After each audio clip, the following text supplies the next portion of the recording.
Thank you. Good morning. Welcome to Kaipara District Council's briefing, 10th of May 2023. Welcome to all our presenters this morning. Thank you for some of you driving all this distance over flood-prone roads, but we're all here, so thank you. So to open this morning, we're going to have a presentation from CDEM, and that is to be presented by John Burt and Graham and Laura. Thank you very much. So let's get into that. Thank you. Right, thanks for having us here today for Eastern Toowoomba. My name is Laura Exton. I'm the Emergency Management Specialist for the Kaipara District with Northland Civil Defence. And as Samir said, we've also got John Burt as the local controller for the Kaipara District, as well as Graham McDonald, who is the regional controller and emergency manager for Northland Civil Defence. Thanks for having us all today. We are going to start off with a civil defence induction, or a civil defence 101, which was intended to be earlier in the year, but then a cyclone happened, so that's why we're doing it now in May. We'll be talking about what is civil defence, what is the shared service arrangements for the Kaipara District Council in regards to civil defence, as well as the elected members' role during a response and in readiness as well. We'll then have John Burt as the local controller, who'll do an overview of the response to Cyclone Gabrielle and the Mangawhai thunderstorm event. And we will then have about 30 minutes for feedback from the councillors on that. So that's kind of how the day, the whole day, I promise, will go. So a bit of an overall picture to get us started. Civil Defence operate under the Civil Defence Emergency Management Act of 2002, and part of this is a legislated responsibility to form civil defence groups or a governance group. And this group is a consortium, so to speak, of local authorities, territorial authorities, as well as key emergency services such as the police and fire and emergency. And this group gather together regularly to talk about civil defence arrangements at the governance level and work really closely together to reduce the potential effects of hazards, promote community readiness, respond to emergencies, that kind of thing, and provide that oversight of civil defence in our region. And I will touch on that later in this presentation.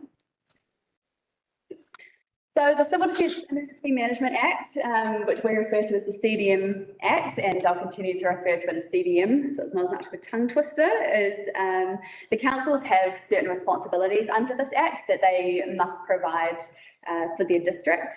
And this is kind of explained as 4 R's of risk. So the first R is risk reduction. Second is risk readiness or preparedness activities. Third is risk response, so what we saw during Cyclone Gabrielle. And the fourth is risk recovery. And I know that you are all aware of Glynis McCarthy, who is the Kaipara District Local Recovery Manager. And I believe we're hearing from her later this month as well. There's also a couple of other points that the council must ensure they can operate to the best of their ability during an emergency, as well as have plans and provisions in place within the district. So these responsibilities are provided under a Shared Services Act with the Northland Civil Defence Office, and that is my role as the Kaipara Emergency Management Specialist to support the council and Kaipara communities to meet these legislative responsibilities. So that's what I do, and we have support from the Northland Civil Defence group and structure that we've got there. Again, small visual. I do have some government pamphlets that I will hand out later that has this structure in it. But essentially, we have the Northland CDM group that I started off talking about, and that's got representatives at the governance level from all of the TAs, as well as police and fire and emergency. Next notch down, we've got the coordinating executive group. So more of an operational management overview. It has membership of the CEOs from each of the councils, as well as membership from organisations such as Te Whatu Ora, Police, Fire and Emergency, DOC, St John, etc. And they all get together and again talk about civil defence arrangements in Northland with the regional perspective as well, because civil defence, while we are the civil defence professionals, civil defence is actually a coordinated effort from all agencies involved, including the community, also territorial authorities, all agencies. We all work together to create a joined up civil defence response. We then have the Group Emergency Management Office, so that's the 11 professionals, including myself, Graham of which is the manager. Oh, sorry, Mr. Mayor, do you have a question? No, I'm sorry, I was just waving to Ash now because I think he wanted to be confirmed that he was online. I am sorry. He's there though. Yeah. Yeah, that was the intention, Chair. Thank you. Just to say I'm here. Yeah. Councillor Nair, do you mind? We can hear you when you move in that. So if you wouldn't mind putting yourself on mute, that'd be great. Fantastic. Sorry. Sorry? Say it again. Would you mind putting yourself on mute when you're not speaking, if that's okay? It just comes through. Thanks, Laura. Apologies. Thanks, Laura. We'll continue on. So as I was saying, we've got the Regional Emergency Management Office, myself, Graham, and about 9 other staff. And during an emergency, we stand up an emergency coordination centre and coordinate the regional response with all of the other civil defence agencies in the region. And then the next layer down is the district level response. So that's when the Kaipara District Council steps in and they operate an emergency operations centre or an EOC to coordinate that multi-agency response at the more local level. So there's a bit of a hierarchy there and kind of levels of reporting, so to speak. So again, the joint CDM group, that's the group with the representation and the regional level. Councillor Lambeth is our representative on that CDM group and Councillor Wilson-Collins is our alternate member there as well.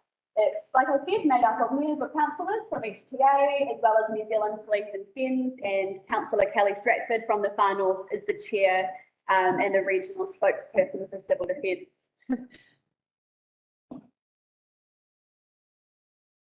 So yeah, for shared services, as I said, we've got the 4 councils, including the regional council, and we all pitch into the group office and have 11 emergency management professionals in the region, of which I am the one for Kaipara, and I work 3 days for Kaipara and 2 specifically for the group. But as I said, we've got an access to the 11, so if anything is happening, we all support each other in whatever district is the emergency is happening in. And we've also got full professional staff in key roles such as a recovery manager who was leading the recovery for the region for Cyclone Gabrielle, as well as a response manager and a communications manager as well. We have a group plan from 2021 to 2026. I brought copies along that I'll hand out at the end of our session here today. And feel free to have a read. It's also available online, but this pretty much guides the work program for both myself with KDC, all of the other TAs, as well as us as a collective group office. So scale of a response and what is a civil defence emergency. So things start off at the community level. Community are always the first responders. They're always the first ones to feel real impacts of an event or come across the impacts of an event. And a community level response might look like a tree's come down on someone's driveway, and so they rally around together, chop the tree up, clear the driveway, and no one else has needed to be involved to support them in that. Next level up is incident level. So this is the bread and butter, so to speak, of our emergency services, police, fire and emergency, St. John. That's, you know, a car crash or leading an investigation for the police. Let me know if you can't hear me. I can try and yell a bit louder. You're doing well, Laura. If I can hear you, anyone can. Okay, that's good. Carry on. Yeah, so incident level response is not a civil defence emergency. It is the bread and butter of the emergency services, police, fire and emergency, etc. For the local level response, when the Kaipara District Council might get involved, that's when a response becomes too great or there are too many parties involved for it to be properly managed by those emergency services, and they're requiring extra support or coordination. So that's when the local level, as well as that regional level at the group office step in. A civil defence emergency is also anything natural or otherwise that might occur, such as a tsunami, a cyclone, widespread flooding, a wildfire that requires that multi-agency coordination and has risk of public safety or property impacts as well. So yeah, it's kind of that step up, and civil defence steps in when there's more coordination required, and it's beyond the ability of just those emergency services to provide support. And yeah, then there's a national response, as we saw during the cyclone. They stand up their national coordination centre, and that's when they provide the support nationally. If we need anything in our district, or our region, sorry, we will go to them for additional support. Key people of note is Graham McDonald, the Emergency Manager for Northland Civil Defence, myself, Emergency Management Specialist for the Kaipeta District, Jason Maris is CEO, Michael Day is the Relationships Manager for Civil Defence, so I report into Michael Day for anything council related.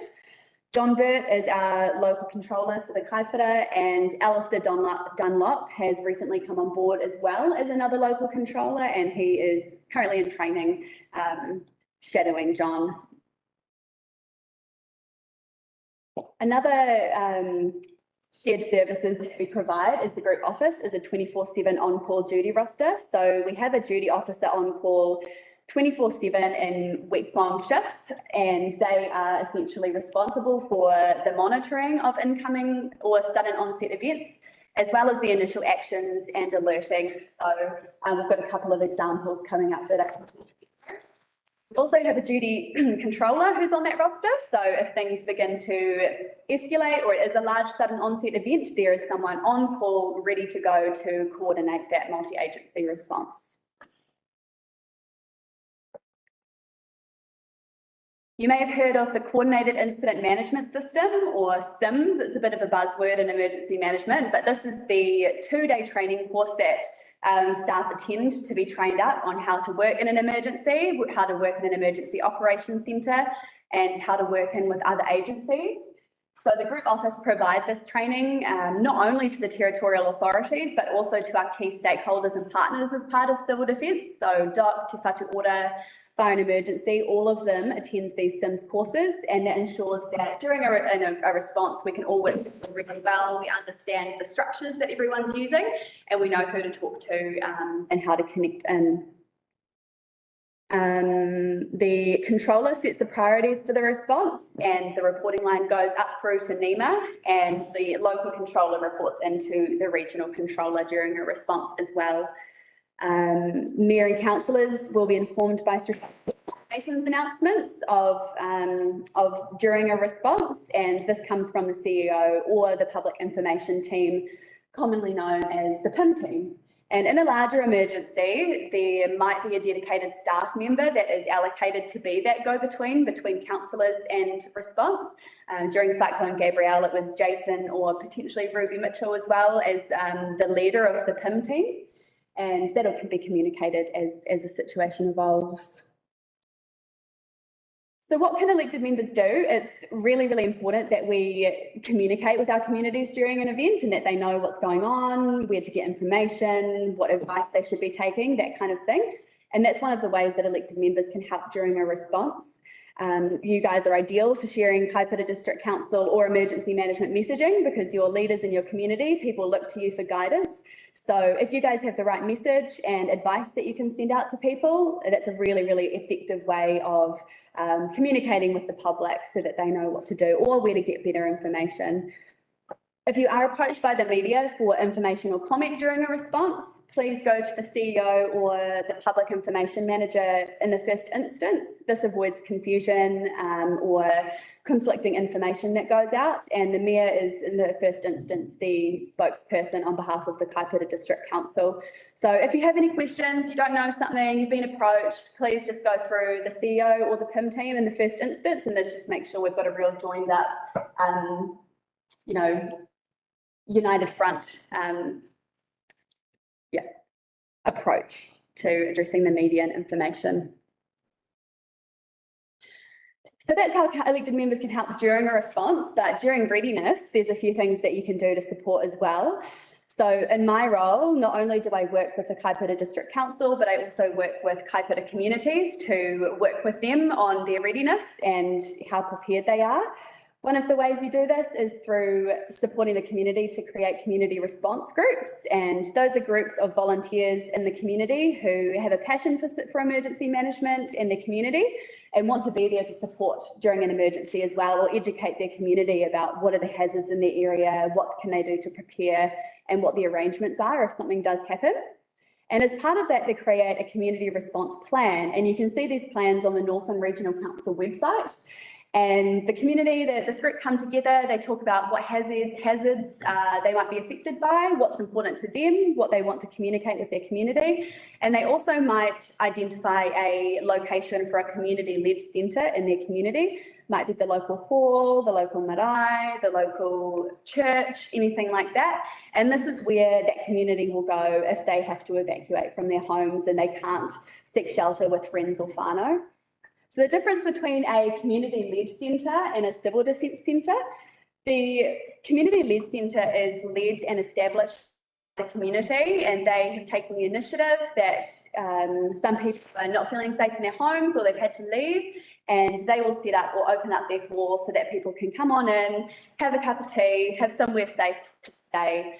That community-led centre is often run by a coordinator if there is a community response group in that area, but sometimes it's not. Sometimes it's a group that feel there's a need in their community that isn't currently being met, and they open up to take people in to support them, like we saw in Dargaville with the Te Haoranga community-led centre there, as well as multiple other marae opened up through the cyclone as well.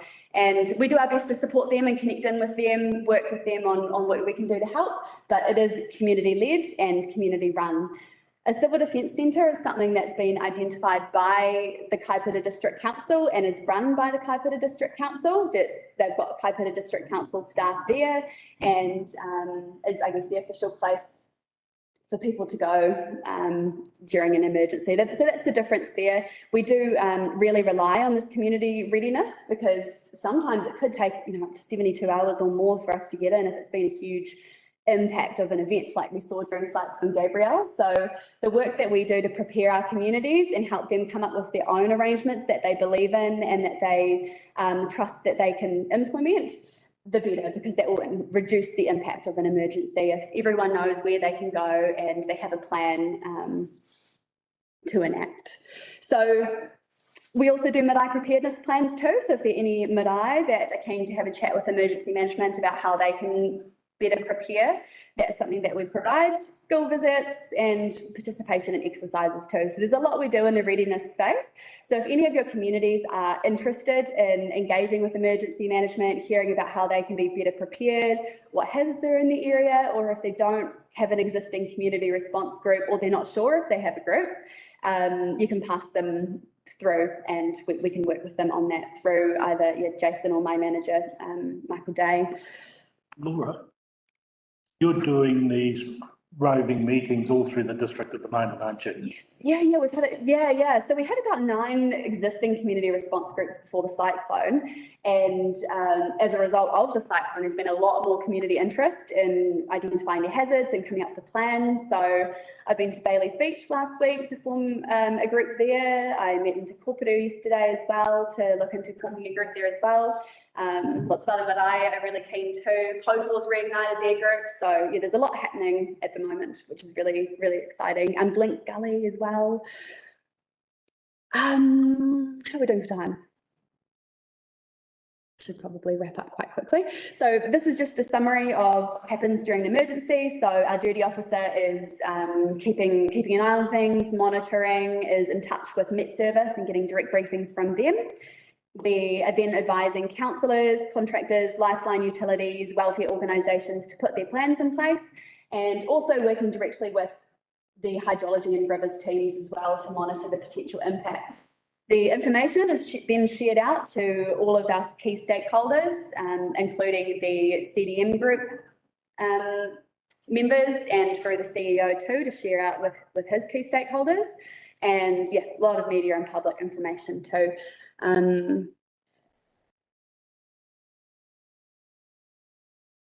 Yeah, if you want to chat more about KDC work program priorities, feel free to ask any questions through Jason or Michael Day as well. A key focus for me now is implementing actions arisen from community and the district council debriefs on the cyclone, and that's a real focus for me moving forward.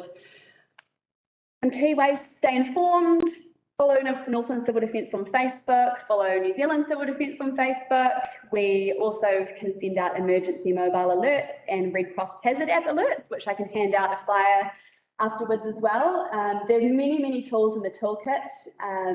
You know, we use radio, we use TV, we use community response groups as well to share information with their community, as well as key stakeholders.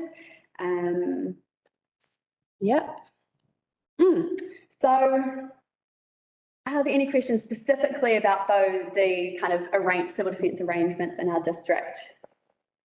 Cyclone Gabrielle questions, there'll be a big opportunity coming up. Yes, Councillor Wilson-Collins, through the Mayor. Thank you. Just in regards to the, and sorry, just so the Mayor's aware, Mike Howard has a question as well, if you haven't seen. Just in regards to the community response groups, is there one set up in Dargaville? There isn't a community response group in Dargaville. The focus has been on the areas that are more likely to be completely isolated in an emergency or don't have the emergency services at their doorstep, so to speak. So the isolated communities, Potor, Links, they can be easily cut off and don't have a lot of support there. Dargaville doesn't have a group. They do have a plan on the website, and we had a debrief 2 weeks ago with the Dargaville community organisations. So all the emergency services, welfare, as well as the welfare agencies and iwi, and we had a really good feedback session and discussion about how we can support the community moving forward. And yes, as a result, no community response group there, but really good support from agencies. Yeah, so there is one through Te Haoranga, which is currently, as we speak, activated for the extreme weather that we're having, and the community hub is on standby, so there is one in Dargaville, just to clarify. I just comment that the community response groups tend to work better in smaller communities. Right. I think you get to a size, and Graham would probably agree, of a township where you don't have those kind of close connections you might have in a Tinapai or a Piparoa, for example. Yeah. No, I understand that. The reason for the question, though, is that I understand, and I'm sorry, I know you said hold that till later, but my understanding was when we were trying to set up the civil defence centres in Cyclone Gabrielle, the council staff themselves were isolated out of town, and because there's no community response group, there was a struggle to find people to actually man those centres. That was just the communication I'd received at the time, as to whether there's any benefit to having community people to call on. So thank you for the clarification. Ash Nair was raised his hand. Ash? Thank you, Chair. I can't see much, but I just had a question. I understand you work closely with the NRC hydrology team in terms of what they monitor. And in one of the meetings, I was told that they have some equipment stationed at certain places, but they still don't have something around Dargaville. Is it true? They are setting it up because it gives you a forewarning of all those things to come. Thank you. Thank you. The hydrology team have a river level gauge at the Kaihu River, so they can monitor the river levels of the Kaihu River. They've also got stations upstream, up the Wairoa, in those catchments, so the Mangakahia and the Whakapara as examples. And those are really good indicators of what might be happening further downstream or what is to come. They also monitor the rain radar and the rain gauges too. So if there's been a lot of rain in those catchments, they can kind of anticipate what might happen further downstream. The regional council have an environmental data hub online that you can see yourselves if you're interested, that has where the rain gauges are and where the river level gauges are, and it kind of shows you how high the river is and whether it's receding or whether it's rising, same as how much rain has fallen in the past hour. So if you're interested in that data, you can jump online and see exactly where the gauges are. No, so sorry. My question was more to do with the linkage or the reliance you have with the NRC hydrology team, not the people in general watching the data, but in terms of having a response, you have a forewarning. That is my question was related more to in terms of the system, because I guess we failed a bit because there is a time lag between what happens in Hikurangi, and I think there's quite a big lapse of time before it comes to Dagaville. So all I was saying is, if we have, rather than watching the data, some kind of linkage between the CDM team and the NRC hydrology and all those testing stations, that'll be awesome. Thank you. Yeah, thank you. We do have a very close working relationship with hydrology, and they have a good understanding of the area and the implications from the Hikurangi catchment. Thank you. Thank you. Thank you. Councillor Howard, did you have your hand up? Hold on, I'm unmuting. I most definitely did. Thank you, Mr. Mayor, and thank you, Laura. Just before you ask your great to be question. with you. That's all right. Go ahead. Greetings from the southern part of the Mediterranean at 1 a.m. in the morning. Laura, I have two little questions. When we talk about contractors, an event happens, what resource have you got to have a number a number of contractors on different specialties, so that they're on tap, so to speak, and who makes a call to call contractors out? Whether they, in particularly, I'm thinking roading, but obviously if it's power, there's certain people you go to. Do we have a whole list of, and can we nominate certain contractors for roles? The second question I had relates to your communications. You talked about all sorts of media and things like that. I believe it's very important that we validate any update by saying, where we can, that this message is current or the most recent and timed at such and such, or released at such and such a time, supersedes all others, because we just get so much, or it's so easy to get so much confusion. Thank you, Councillor Howard. In response to your first question, for contractors, we engage with our key stakeholders, so that would be the Northern Transportation Alliance or Waka Kotahi at that level, and they then from there, they enact their own business continuity plans to maintain their own networks that they are responsible for, and they are the ones who engage specifically with their contractors down their chain of command. So we don't deal directly with roading contractors in that regard. John might be able to speak a bit more just about the roading, how that gets communicated within the Kaipara district specifically. Yes, John, sorry, can you stand up and come to the microphone, please? Thanks. In terms of the roading NTA, during an emergency, we send out an update regularly.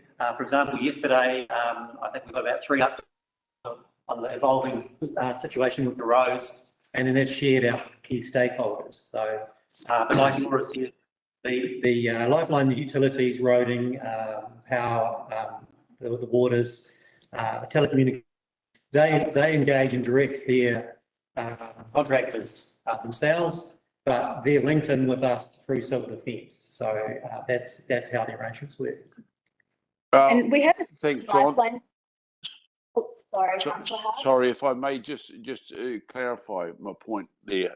As I understand it, going back to, I think it was Gabriel and subsequently the Mangawhai weather bomb, Shane Cullen, contractor, got out there of his own accord to start clearing the big slip just north of Kames Road. Now, I might be wrong on that, but that's my understanding. There was no specific request. He got phoned by people in the community about the slip and went and started it. So this is the whole point, is that who do we pinpoint in Kaipara? I'm not worried about anywhere else, in Kaipara, who is going to get out there and potentially help clear roads as quickly as possible? And is there a is there a real process in place, or are people actually doing it off their own backs? You're right. There's often community response, and whether it's farmers or with quite large equipment, or Yep. some contractors in more isolated areas, or even not so isolated areas, will take it on their own to to pitch in, and you saw it in Christchurch, for example, with the farming army, where they all turned up in Christchurch with their tractors and started clearing silk. So that's what we call spontaneous volunteerism. And that's great in initial stages of emergency, but as things progress, civil defence would want that to become more, for health and safety reasons, more directed, and that's when the contractors, it was a contracting organisation, for example, would work under the auspices of the NTA and their arrangements. So, and I believe during on the 24th of February, the NTA were aware of Shane's works that he did, and did belatedly kind of authorise them and work with him to, I think it was Garbalina Road they actually cleared, not the big slip on Motorbike Kaiwaka. Yeah. Through you, Mr. Mayor, if I could just add to that, John. So first point is, we're thankful in an emergency situation as we were in, for the local people stepping up and the local contractors stepping up. That's really keen to acknowledge that. And in fact, even yesterday, I believe that particular contractor stood up again and cleared a slip for us too. So thankful in that space. The NTA are well aware of obviously the impacts of isolated events, and I mean that for the Mangawhai rain event. So there was quite a bit of isolation for Mangawhai in that space. So they've reflected that, and they reflected the need that local contractors need to be available and on standby and used for situations such as that. And so that's an NTA action that they're really looking at and making sure that they've got a process around that. So I just want to give certainty in that space. Yeah, and it's not only Mangawhai. I know during Cyclone Gabriel that Dororia and Snow's team were working with NTA and not so much slips, but fallen trees and stuff, and they're part of the district. So it happens. And the key thing about civil defence and the arrangements that the KDC stand up is our role is about coordination. So, if we're aware of things and we can link people, that's what we do in an emergency. Okay, that's great. And I agree with that. But I think that, in terms of preparedness, it would be really great to know that we have an agreed list with NTA and the council of contractors who can be contacted at a moment's notice. And that is available at both council and NTA level. So through you, Mr. Mayor, so that's kind of to my point. That's what they're working on. Okay, thanks. Councillor Paniori, you have a question? You guys have talked a lot about hierarchy and who's responsible for what. So who was responsible for updating the or actually, to rephrase my question, removing the town hall as the official evacuation point for Dargaville, which was still the official evacuation point as the cyclone was hitting? Whose responsibility is that?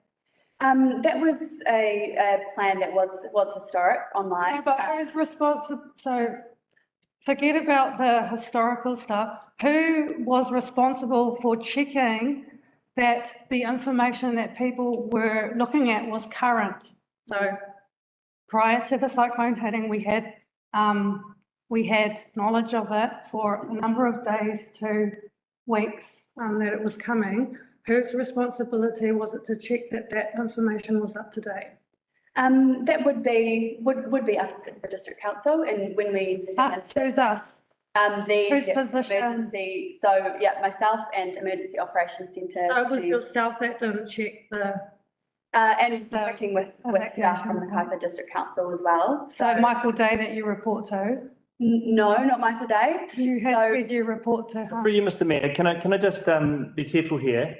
We're not making this about personal situation. But we do need to understand moving Yeah. forward who's So responsible. can I just What? be a bit careful, No. please, on how you're addressing the staff?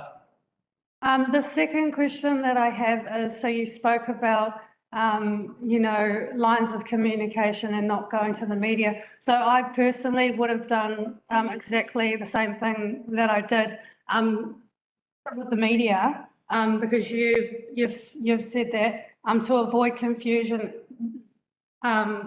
it's better to, go through the council, but the council were the ones confusing our community further by telling them that they had no idea where the evacuation centre was or whether there was one.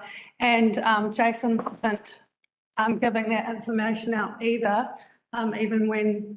Can I ask Graham? Am I allowed to, can I please? I'd like to address that by asking Graham to talk to it, because there's a chain of command, and I think that needs. But that's what am I allowed to finish my questions? Yeah, Am I going to continue to get, because they're questions that are important and need to be answered?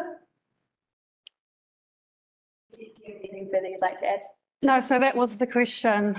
Yeah, cool. I'll hand over to Graham to speak. Thanks, Mr. Mayor, and through the Mayor. I think there's a real need when we have these emergencies to have a common operating picture, and that's what we develop across the region, what's going on. And then there's a single point of truth that we point to when we have communications to the public. During these events, there is confusion, there is uncertainty, and it takes quite a long time to actually understand what's developing and what's going on. And I don't really think that there's a complete understanding of how we do that. So we have to go to all sorts of agencies, all sorts of people to actually develop that common operating picture at a high level to say, this is what's impacting Northland. And yesterday was a classic example where we had that real swift, high intensity, short duration rainfall go through the region. Out the back end of that and through civil defence arrangements, and there is a hierarchy, we do make sure that the information that's going out to the public is accurate, up to date, and what we want to portray to the public is this is the information that you should follow. So when we get ad hoc media interviews across agencies, and it's not just councils, it happens in agencies, and I think the classic one out of the last event was someone said there's food shortages in the far north, and that went out quite widely when in fact that wasn't occurring. So that's just an example of what can occur when the information isn't verified or you know, it's done in a collaborative way, and we do that across agency from police, FEN, St John, NTA, Kotahi, right across the board. So No, specifically, so part of my question is specifically in relation to where the evacuation centre was whilst the cyclone had made landfall and people were, So yeah, we are. the roads were flooded out. So my question is, why did that happen? Why was there not an evacuation centre set up before on the morning of the cyclone? Why was it set up only after If I could just, we had? I've got perhaps a bit more specific knowledge about that. So there was an evacuation centre identified, and we didn't communicate that we didn't know where one was going to be or there wasn't going to be one. So I think that's a bit of a if that's information that was being circulated, that was incorrect, because it certainly wasn't coming through from our channels. What we were saying effectively from Sunday was that that evacuation centres had been identified and were ready and would be activated if needed, and we would communicate that information at that time. And the reason we do that, and we did it yesterday, for example, as well with the event, we had we were prepared to stand up the evacuation centres. We put up our EOC, but we didn't tell people didn't publicise where the evacuation centre would be, because we don't want people travelling during an emergency, you know, in a cyclone event, for example. You've got high winds, you've got rain. The best thing for people to do is to shelter in place or stay with family and friends. And then only if they have to evacuate do we want them to go somewhere. So in the early stages of the emergency and you know, on the Sunday into the Monday, we weren't in the situation where we assessed that an evacuation centre was needed.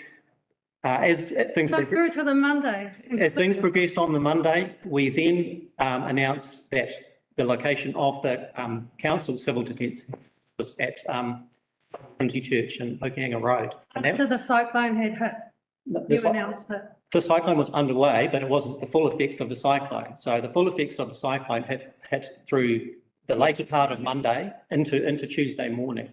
And then so when we needed the evacuation centre on Tuesday morning at 4 a.m. on Tuesday morning, it was on council's information and it was operating. So we stood it up straight away. People were there. In fact, there was people staying.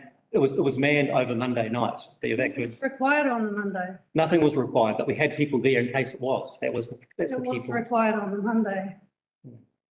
So I think in an emergency, you get some people that are potentially a bit nervous and just want reassurance. And the stratagem that is usually adopted, and Graham will endorse this, is that we encourage people to shelter in place, to stay where they're safe. If they're a bit nervous, go and stay with some family and friends.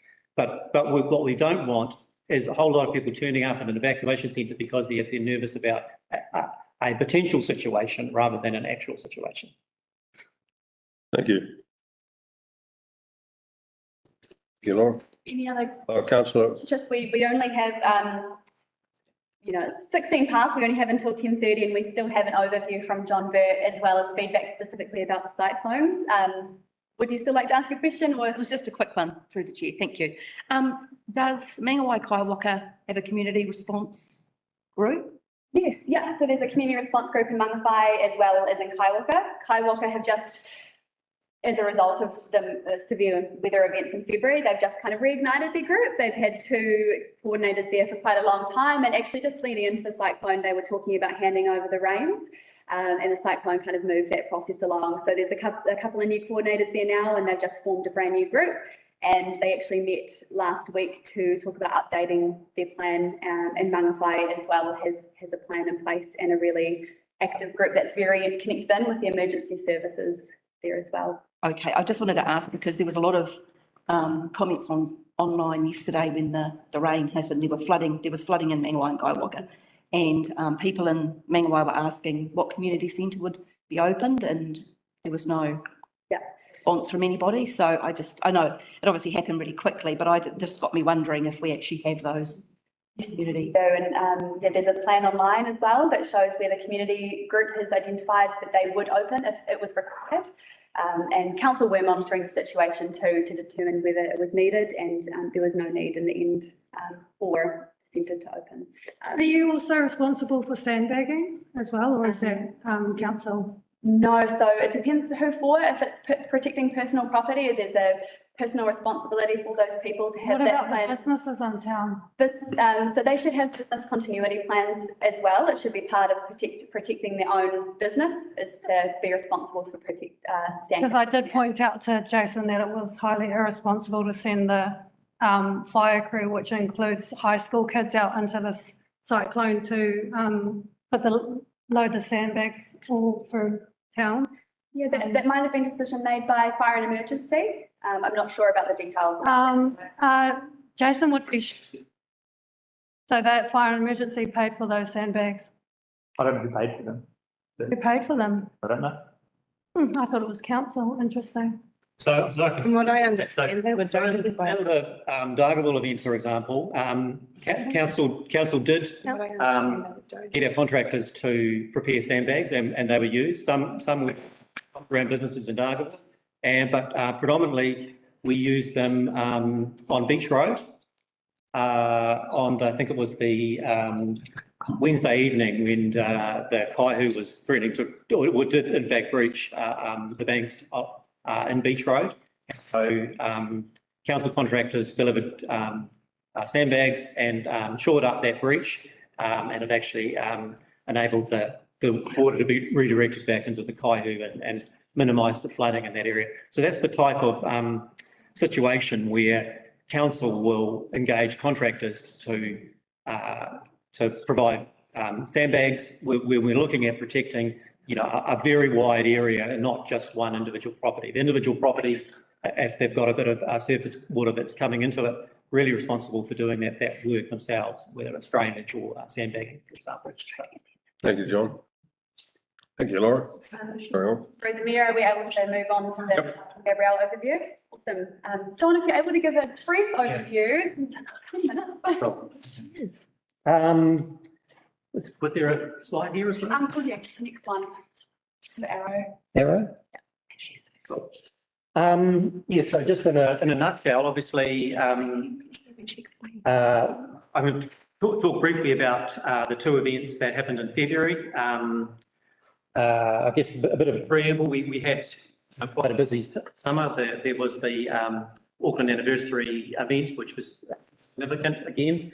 Almost considered activating on the 27th, the evening on the 27th of January, because we were starting to get some service flooding, and that was luckily for us, it moved down into Auckland and had greater impact. So we didn't end up with an activation that day, but the weather continued for that weekend, and obviously we had a red weather warning for Northland in early February, and Graham and the chair of the Civil Defence Group made the call to declare a state of civil defence emergency. So the council team, our EOC, activated for the red weather warning early February. And so we just wound down from that and went back to business as usual. And then the following week, we started getting the information about the potential impact that Cyclone Gabrielle was going to have.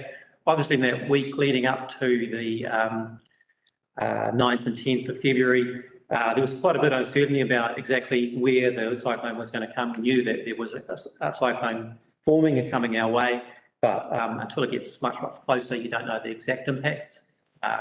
In my experience, and I've been doing this now for 12 years, we get a lot of potential cyclone impacts, warnings. They don't always culminate in an event. But Cyclone Gabrielle was the only one that was on our horizon and was being focused on in the week leading up to the weekend of, was it the 10th, 11th? Yeah, so Laura and I were in contact that week, and we were alerting our key team in the EOC that there was a potential for an activation. This event was going to be. So through the weekend, on the Saturday, Laura and I were in liaison with the group as well. And then on the Sunday, we had our first emergency operations meeting. It's clear that the cyclone was approaching and the impact on Northland at that time was initially thought to be mainly focused on the eastern side. The cyclone track was forecast to come down the east coast of Northland, and that's where we thought the impacts were going to be greatest. So we made the decision on the Sunday afternoon to activate our EOC, and we had that operational on Sunday, and then from first thing on Monday morning, and had arrangements in place for monitoring overnight.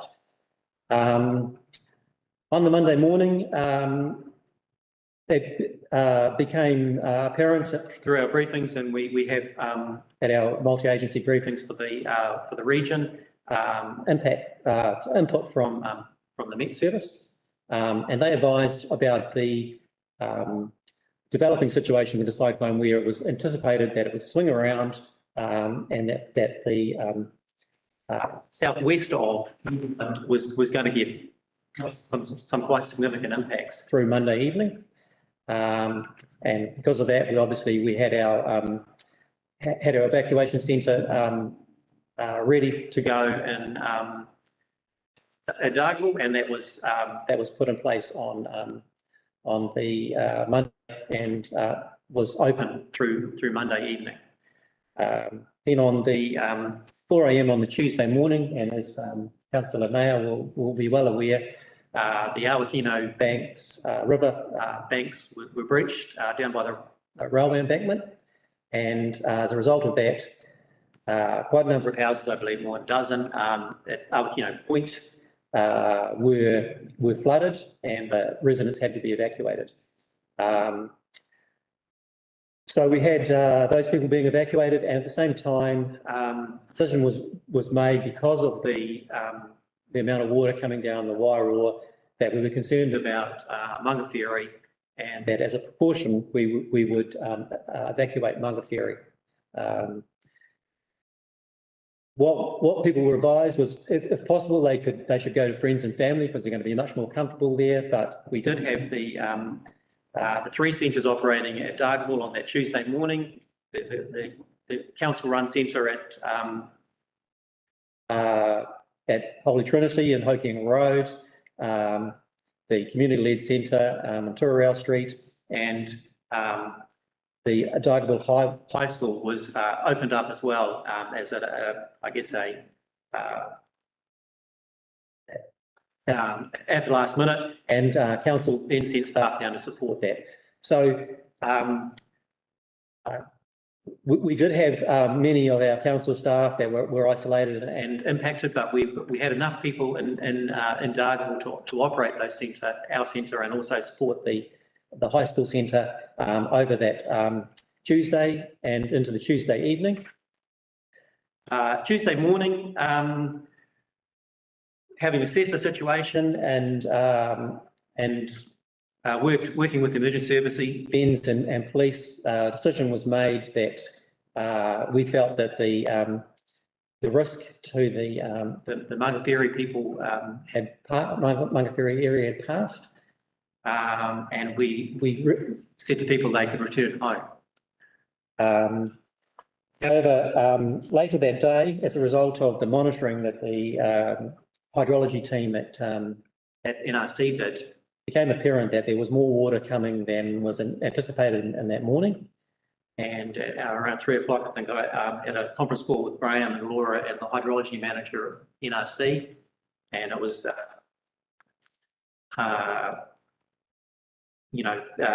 information was shared that it was likely that the river level of the Northern Wairoa was going to get close to breaching the banks again. So we made the decision to recommend people in Mangawhiri and also Finnison Park evacuate again if they could, go to friends and family. But we had the centres still running, so we had a number of people again staying overnight with us on Wednesday. At the same time, the things in Ruawai were concerned about the stock banks there. So there was a volunteer or a recommendation for people to consider evacuating from Ruawai. So we had a number of people in the Ruawai community that went up to the marae up on the hill. What's the name? Pararau Marae, sorry. And our civil defence team supported that evacuation there as well, with generators and other materials. So up at the marae, people stayed till about 9 o'clock. But at that stage, the high tide had been through, and people and that was closed down, and people went home. But quite a number of people remained in the evacuation centres in Dargaville overnight on Wednesday. It was only for 2 at that stage. We didn't reopen the high school on the. Excuse me, John, can I interrupt you for a question from Councillor Manderson? Thank you, Mr Mayor. Can I ask you a couple of questions? These extreme climatic events are not exactly unknown in the past, but the frequency seems to be, to many people, increasing. Have you a partial or complete explanation of what is causing the change in the weather? And what predictions have you got for the future and the impact that will have on the planning department and the council? Some of those things are a bit beyond my scope, but what I would say in response through the chair is that my view is this Cyclone Gabriel and the 24th were the most significant events that have happened in Kaipara in my 12 years as Civil Defence Controller. Also, my understanding is that it's probably Cyclone Gabriel was the most significant event that hit the southern part, the southwestern part of the district since Cyclone Ebola in 1989. So that was, 30 odd years. So on that basis, you're probably not seeing these more severe events much more frequently. Certainly this year we're getting a lot, but extreme weather and emergencies tend to happen in cycles. So sometimes you can go for years. 3 years ago, we had a major drought over the summer. This year, we've had a really wet one. I can't really say, I'm not a scientist, don't really want to engage in that whole debate, but you'd have to look at it over time whether things were increasing and becoming more severe. That's probably somewhat relevant for us in civil defence. What we have to do is be prepared to respond to whatever comes at us, would be my comment. Thank you, John. Move on. Yep. So obviously, and we just touched upon the impacts. So Cyclone Gabriel was significant. We had severe impacts right across the district, many communities isolated, the roading impacts on the power, impacts on the telecommunications, most significant events, certainly for my 12 years, but I believe probably for 30 years. So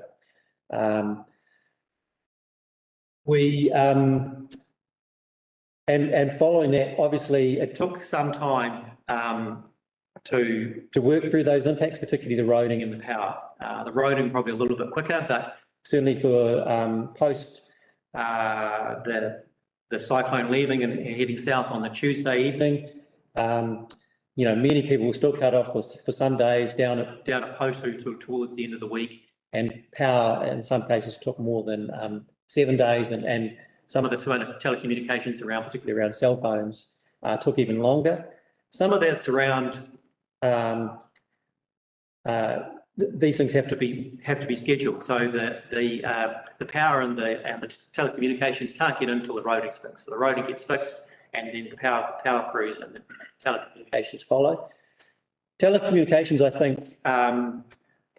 Obviously, they were dealing with the situation right throughout New Zealand. It wasn't only just Northland, but in Bay of Plenty, Hawke's Bay, and other places. And they took a lot longer than I would have anticipated for cell phone towers and things to come back on.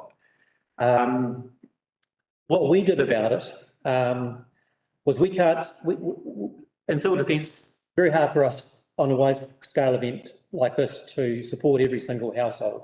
But what we can do is support communities. So what we did was, where we knew that people were isolated and communications was difficult. So, for example, down at Potu or up at Kaihu, when we were able to get in with equipment, we got things like a generator, we got a Starlink system in, and we got it into a community hub. So if people needed to, they could get there and they could contact others, and there was communications available. I think the first thing when we managed to get down to the Potu, I think it was probably on the Wednesday afternoon or Thursday morning, we took a generator and we took a satellite phone, and then the next day we were down with Starlink, for example. So that's the type of coordination that we look to do. So, Councillor Aaron Wilson. Thank you. Just in relation to that, John, what happened out at Bailey's Beach? I've heard mixed stories of something being set up out there by council, but nobody. No, we didn't.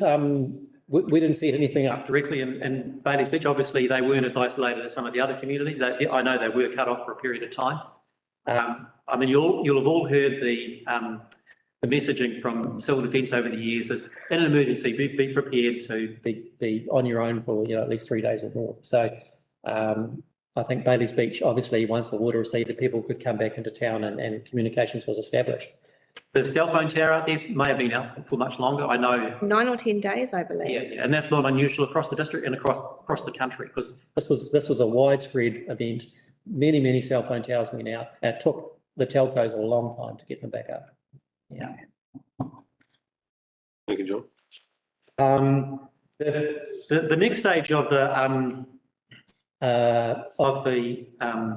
Gabriel response was around our outreach, and we we, through the group, requested resources to come in from outside of the region.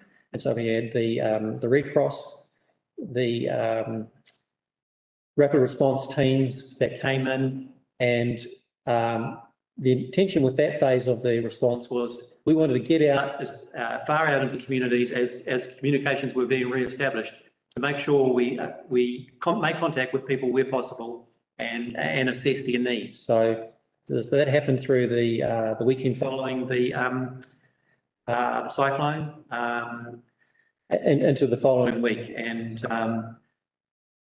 we had a team based in Dargaville, two teams based in Dargaville. We had the Red Cross and the rapid response team. We had one based out in Mangawhai, and we split the district up, and we had these people fan out with KDC staff and vehicles and visit as many places. And they had mechanisms for recording information, and that was fed back into our welfare team to make assessments and to follow up where appropriate, or to get other agencies to follow up, because as I say, our role is about coordination mainly in these responses. So then on the just moving forward, I know we pressed the time. Moving forward into the 24th of February, we had Met Service advice there was going to be thunderstorms potentially on the Friday the 24th, but wasn't anticipated to be widespread or that significant. But on the so we also had the Prime Minister visit and come over to Dargaville that day, and to meet some of the people that have been involved in the response, some of the people that have been affected at Awakino Point. But while that was happening, an evolving situation developed in Mangawhai, and that in the early afternoon, significant thunderstorms were developing out over the east coast out to sea, and pouring mainly into that area around Mangawhai. And then so over the period of the afternoon, there was something like 380 mils of rain. Significant event, caused wide-scale flooding and slips, and effectively cut Mangawhai off. The Broome-Dermers was already closed, so a lot of people were using Mangawhai and Cove Road as alternative routes north and south. So the situation that happened was we had many people that were travelling through Mangawhai north, south and north, that got isolated and stuck in the community. So travel around Mangawhai was near impossible. The road between the heads of the village was cut for a period of time. So the council civil defence team hadn't stood down, so they carried on responding. So we had a civil defence reporting centre set up at the council office at 6 Molesworth Drive. And in the end, I think close to 100 people at that centre. Community-led centre set up at the Mangawhai Library around the corner.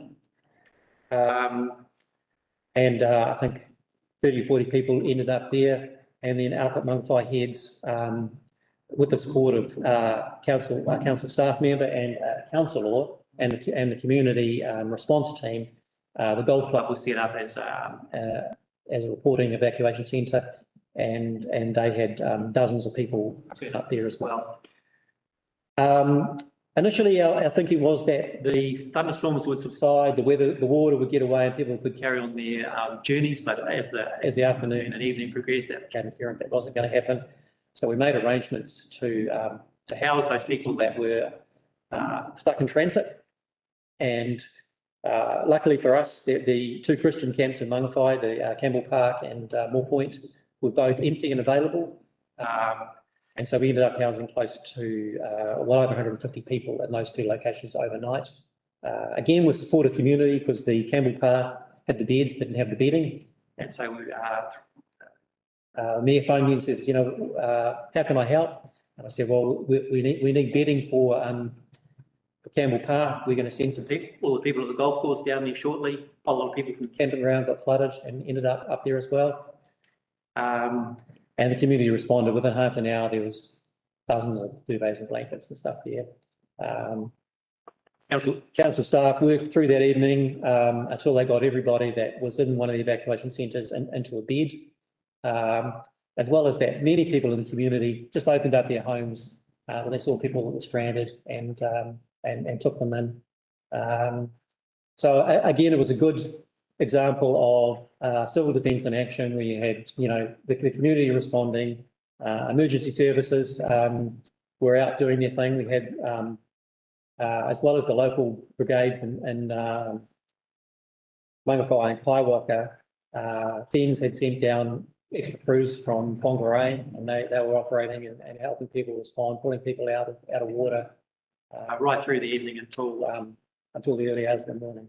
So luckily, the first thing the following morning, we were able to establish that there was one route in and out of Mangawhai, albeit it was just one lane, and that was through Mangawhai Road through to Tomarata.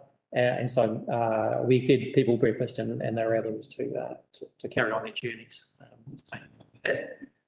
As well as that, there was quite a number of people that were in the Mangawhai area that were affected by slips and flooding, and some of them ended up in one of the evacuation centres, although many went to friends and family. So, right, now we're running short on time. I'm happy to take comments. Councillor Lambert. Just a quick one. I know there were no deaths. Any serious injuries reported through these 2 weeks? Excellent. Well done. Councillor Erin Wilson-Collins. Thank you. I sent in some questions ahead of time, and I don't want to hold up everybody today, but I do feel I owe it to my community to make sure that this information has been fed back. Yeah, I've seen those questions. If you could just remind me, and I have got prepared responses. If you like. I appreciate you may already be aware of them, but there is a lot of frustration in the community, as Councillor Paniota has already commented, about the communication of the evacuation centre. And I understand what you guys are saying, I really do. Where my concern is the reliance on mobile phones for communication as well, and how do we balance being able to provide the information to people in a timely fashion versus and luckily in Dargaville, we kept, I believe, our mobile technology, but there was a lot of widespread outages. So yes, it's all around that. And so, yeah, I will really appreciate you coming back to me on that. I mean, I can potentially respond. I mean, one of the things that we're going to be doing going forward, and we did in this last response, is the Starlink. So we can get those out to isolated communities. You know, and then say won't support every household, but it supports the community. The other one is that we go back to the old way. So I think in Cyclone Gabriel, the Big River was down, for example, but we were working with the other radio stations in the district over in Mangawhai, the one there. So that's another way we can get messaging out where communications start becoming difficult. You also asked a question about the white stickering. Oh, yeah. Yes, so the white stickering is when we do rapid building assessments, or the building team do after an emergency.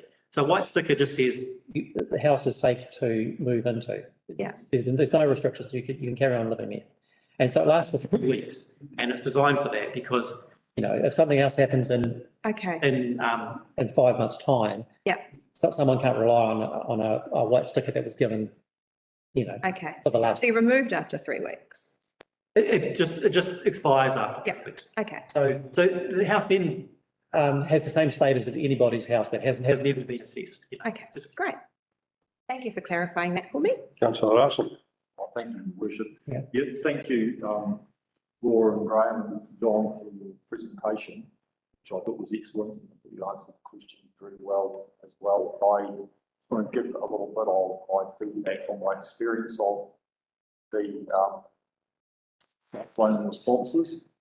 There was quite a strong community expectation. They wanted to know in advance where those evacuation centres were. And I acknowledge and understand and agree with the approach that was taken, that you can't tell them too early, because otherwise they start showing up when they haven't been stood up. There was nothing there to show up. Can you put your hand up, please, when you want to ask a question? So, yeah, I kind of saw what was happening at the time and had all this community pressure. What we did was exactly spot on in terms of not being too early, otherwise you can't do it. As far as the emergency, what was raised earlier about who was telling them what to do, I think there needs to be some better understanding around how the SIMS structure works with within our group, because that ain't how it works, you know. We've got our regional and local control, and the control is coordinating with a multi-agency approach. And the command of the emergency services is handling how things are implemented operationally, coordination with that high level control. So we haven't got chief executives going around telling people in the fire brigade what to do. Is there a question? It's not a question. When you're finished, please. Sorry, no, I'm not asking a question, I'm just giving some feedback on the. Okay. So I was very happy with the process, and I thought it was beautifully run in very difficult circumstances, and you have to be nimble and respond to changing needs and go on to the next room. Thank you. Councillor No, you've got your hand up. Yeah, thank you, Chair. Mine just is a question. Would you be prepared, John, to give us some kind of little paper in terms of the learning from Cyclone Gabriel and how we are looking to repeat it? That's all I need, because we almost got there yesterday too. So whatever is the learnings and what are the new actions you are proposing to? Thank you. I believe, just through the chair, I believe that's we will be, because we have done debriefs with ourselves and a whole lot of different agencies. So yeah, we can pull a paper together and bring that to a further briefing. Thank you, Councillor Paniora. Seeing as we're making statements, the point that, or the concern that I was raising was that there was no emergency centre to stand up at 12 o'clock on the Monday afternoon. So, you know, to say that, to make the statement that it was all good the way that it operated, I wouldn't necessarily agree with, because there's a difference. I think the words used were, there's one there, but it hasn't been activated yet, was just not the reality of the situation. And I know that for a fact because I spoke to the owner of the evacuation centre at 12 o'clock that afternoon, and he hadn't agreed to any type of booking. He was meeting with the staff that afternoon, and prior to that, the word it's there but hasn't been activated yet was used. Thank you.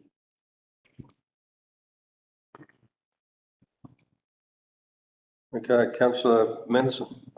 Thank you, Mr. Mayor.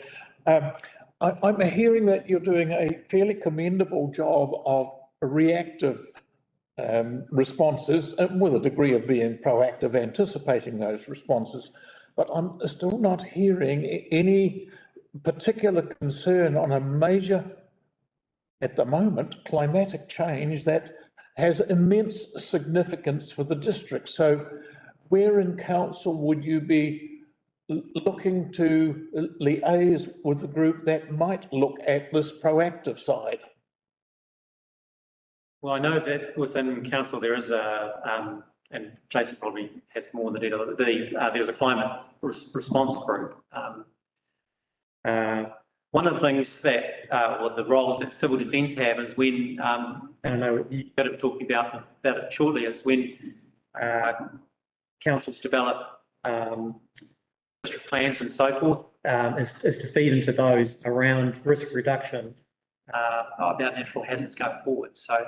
So typically, the civil defence group in the past and you know probably would in the future would have some input into the district planning process as a plan gets notified and submissions are pulled for.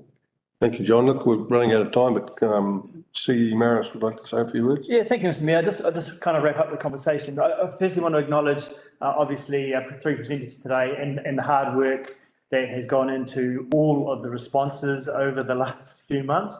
It is, talking to Graham at the start here, it's unprecedented the number of events that we've had in our district and in Tautokara Northland. And that includes obviously yesterday, so kind of ironic really. So I want to acknowledge broadly the civil defence team, but also really want to acknowledge John here as our quite experienced controller and the incident management team and the EOC that John stood up and our staff involved in all of these events. You know, you understand this district, it's broad, It's quite disparate as far as population goes. That includes our staff. So, you know, our staff come to work every day to do the best job that they can. And I am quite proud of our organisation and how we stood up during these events and worked hard together for our community in these situations. This is not easy. As you can see, it's a complex scenario every single time, and it changes minute by minute. So there just needs to be an appreciation of that fact. Our staff do the best that they can, and I think they did a really bloody good job, if I'm honest. So I just wanted to wrap it up with that statement. So thank you very much. Thank you, Jason. Thank you for presenting to us, and yeah, I'd like to reiterate that nothing's ever perfect, but I think we had a pretty good district-wide response, actually. Thank you very much. Look, we'll have 5 minutes for a cup of tea and then we'll come back.